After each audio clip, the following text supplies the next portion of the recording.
Welcome back to our channel. Mainit na talaga, oh. Basta sa pawis, eh. Manang.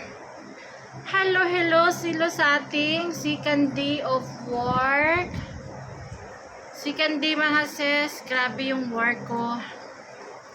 Hindi mabangbang. Lahat ng mga salamin, punasan. Welcome to the world of OFW. Welcome to the world of OFW. Sa mga W, saludo ako sa inyo ngayon. Naranasan ko na talaga yung pagod. Anong klaseng pagod? Ano no? Salamat na lang doon sa mga mababait ang amo. Bonus lang talaga yun sa mga mag-OFW. Sana ma-member ako doon. Okay na kahit malit ang sweldo, basta mabait ang amo. Okay na ako doon. Thanks God naman. Ang daming trabaho dito sa city, mga sis.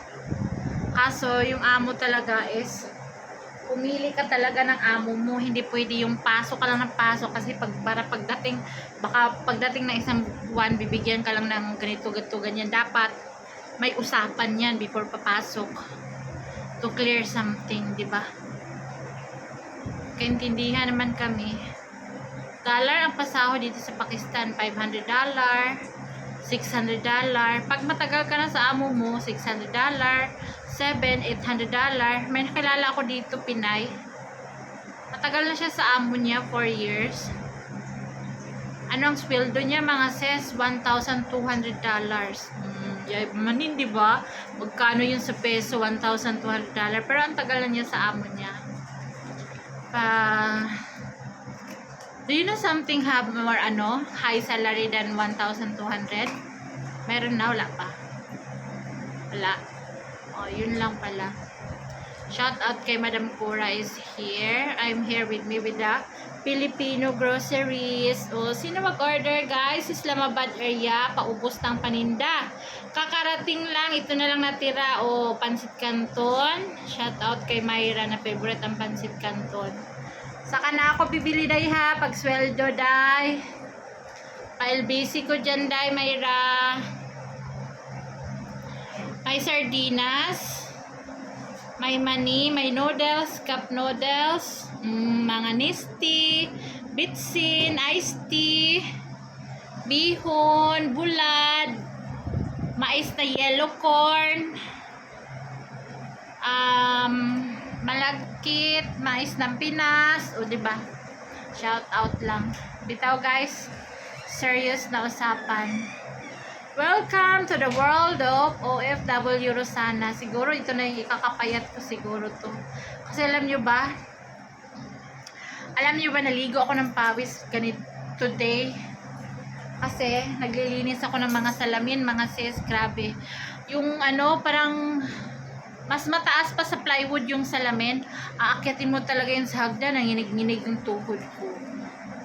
Pero okay lang kahit anong pagod, laban mga sis, laban para sa mga anak, laban para sa ekonomiya. Sabi ko nga kay Myra, don't worry, ginagawa ko to para sa'yo kasi gusto niyang bumalik sa Pinas. Makaipon man lang tayo, hindi pwede yung uwi tayo, wala tayong pang-ipon kasi doon ka mag-aral gusto mo. So yun lang. Sabi ko sa kanya, mag-aral ka dyan na mabuti, ha. Mag-aral kayong 3, ganyan. Hindi na sana ako mag-video kay matulog na. Kasi ang pasok ko, 9 to... Ngayon, pinauwi ako ng maaga. Kasi sobrang pagod ko, mga sis. Yung basahan, 4 na basahan, plus 2, 6. Itim na itim sa dumi ng mga salamin. Sa loob, pagkatapos sa loob, sa harap, o, diba? Pero nakatanggap ako ng compliments para kay Madam, galing kay Madam. Kasi, kitang-kita niya pagpasok niya sa kusina, oh, wow! Super clear yung salamin. Sabi kay Madam, oh, this is nice. Thanks, Madam, para sa accomplishment. Sinabihan niya yung yung mga Pakistani niyang kasama na ganito dapat mag-ano ha, maglinis ng salamin. Ganito daw dapat maglinis ng salamin. Galing from Madam. Nakatanggap ako ng compliments mga sis. Galing sa basang-basa ko na damit. Kanina. Siguro pag araw-arawin ko yan, parang mag-loss ako ng mga sa isang buwan. 10 kg siguro. Pero binabawi ko rin naman sa malamig na tubig. Kasi kung gaano ka rami yung nawala akong tubig, ganun din kauhaw. Muubos din ako ng 1 litrong tubig pag umiinom ako. Sila doon, pag mga kasama, may mga kasama kasi ako mga Pakistaning babae. Umiinom ng tubig, kakarampot lang, gaganyan lang sila, iinom ng tubig, oh. Kasi nagtatrabaho sila, para bang hapyo-hapyo na hindi mo maintindihan. Hindi sila pinapawisan pag nagtatrabaho sila. Tayo mga Pinoy, sus ko, pag trabaho talaga, pinapawisan tayo. Sus ko, summer pa naman dito. Talagang basa yung damit. Hindi sila talaga pinapawisan. Bilib na bilib ako.